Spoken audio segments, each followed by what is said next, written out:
My name is Dr. Nicole Smith. I am the CEO and founder of NK Enterprise Consulting, where I help people bridge those generational gaps.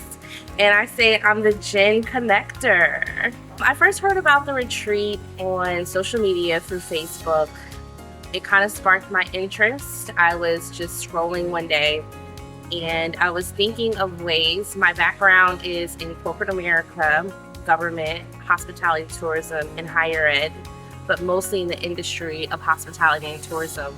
And in June 2024, I went into my business full time, and I was trying to find a way to bring all of my skill sets together. And so I had two programs called Unlocking Your Generational Superpowers and Step Into Your Purpose. And I found like the retreats to be like that big thing that I could lead up to. And so I found Erin. I started reading her testimonies. I started reading her website. I connected with her story, and here I am. There's been a lot of takeaways.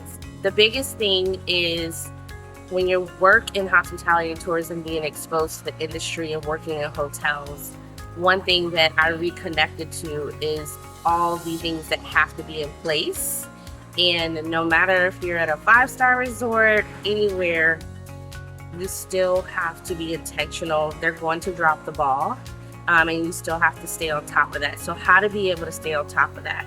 The second thing is automatically being at a 5-star resort, you're going to get the experience, but you still have to be intentional about the experience of the people that are attending the retreat.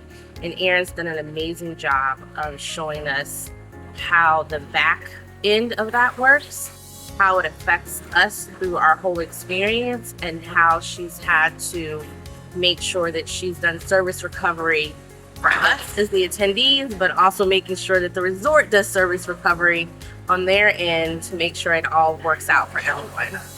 I think the biggest thing that has surprised me, or I wouldn't say surprised me, but what I would have to be more intentional about, because I've never planned a retreat, I know how to bring people together and create a safe space.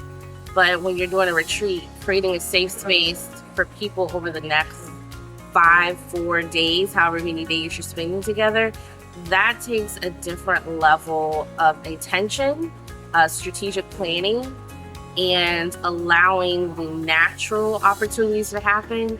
And if for some reason they don't happen, then you still have to stay on top of trying to create that synergy so everyone still has a great time, because it's luxury and you want to make sure they're getting their ROI. When I first arrived, I was nervous. I didn't know what I was getting myself into, even though I felt like I understand the process. It was for me going through the experience and allowing myself to release and just be a part of the experience side and not on the strategic, putting the puzzle pieces, like breaking them apart and figuring out how they go together. And the women, like I've been able to connect with them collectively, individually. Some of them have shared very intimate things, and the fact that we have just met each other just shows that we were able to build rapport, relationship, and trust really fast. And I feel like I've made friends forever.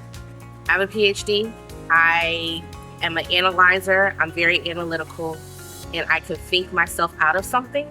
And if you know that you're connected to the opportunity, the outcome, don't think twice. Do it. First thing is I want to make sure I stay connected to the women that I've met here and not lose out on the opportunity of the connection. The second thing is going back. Our one-on-ones that we had with Erin really helped me create what I felt I was missing. So going back to apply that information. And the third thing is do what I came here to do, plan a damn retreat.